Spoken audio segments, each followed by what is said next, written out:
मध्य प्रदेश विधानसभा द्वारा पारित समान नागरिक संहिता विधेयक को लेकर विरोध के स्वर तेज होने लगे हैं। इसी क्रम में रीवा में राष्ट्रपति के नाम जिला प्रशासन को ज्ञापन सौंपकर विधेयक के प्रावधानों पर पुनर्विचार किए जाने की मांग की गई। ज्ञापन में आरोप लगाया गया है कि विधेयक संविधान की मूल भावना, मौलिक अधिकारों तथा देश की धार्मिक, सांस्कृतिक और जनजातीय विविधता से जुड़े प्रावधानों को प्रभावित कर सकता है। ज्ञापन में कहा गया है कि भारतीय संविधान निर्माताओं ने देश की विविधता को ध्यान में रखते हुए समान नागरिक संहिता को संविधान के भाग 4 में राज्य के नीति निदेशक तत्वों के अंतर्गत अनुच्छेद 44 में स्थान दिया। ज्ञापनकर्ताओं के अनुसार इसे मौलिक अधिकारों के अंतर्गत शामिल नहीं किया गया और न ही इसे न्यायालय द्वारा सीधे प्रवर्तनीय बनाया है। ज्ञापन में संविधान सभा की बहसों का हवाला देते हुए कहा गया कि समान नागरिक संहिता के क्रियान्वयन को लेकर व्यापक सामाजिक सहमति और सभी समुदायों की भागीदारी महत्वपूर्ण है। साथ ही मध्य प्रदेश में समान नागरिक संहिता से संबंधित विधेयक को लेकर संवैधानिक अधिकारों और व्यक्तिगत कानूनों पर पड़ने वाले प्रभावों की समीक्षा की मांग की गई।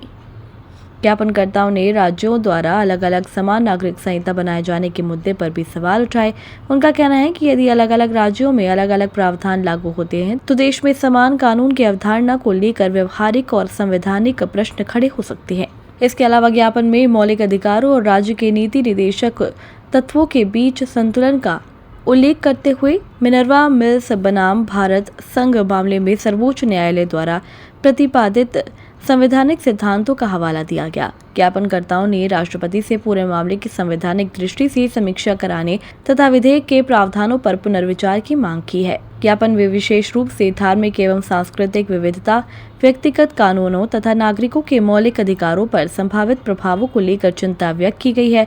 साथ ही केंद्र और राज्य सरकार से इस विषय पर व्यापक चर्चा एवं सभी पक्षों को विश्वास में लेने की मांग की गई है।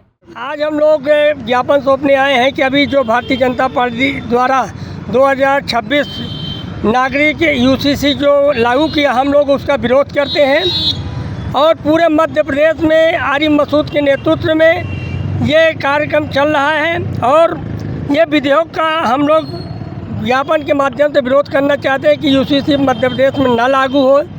हम लोग की यही मांग है।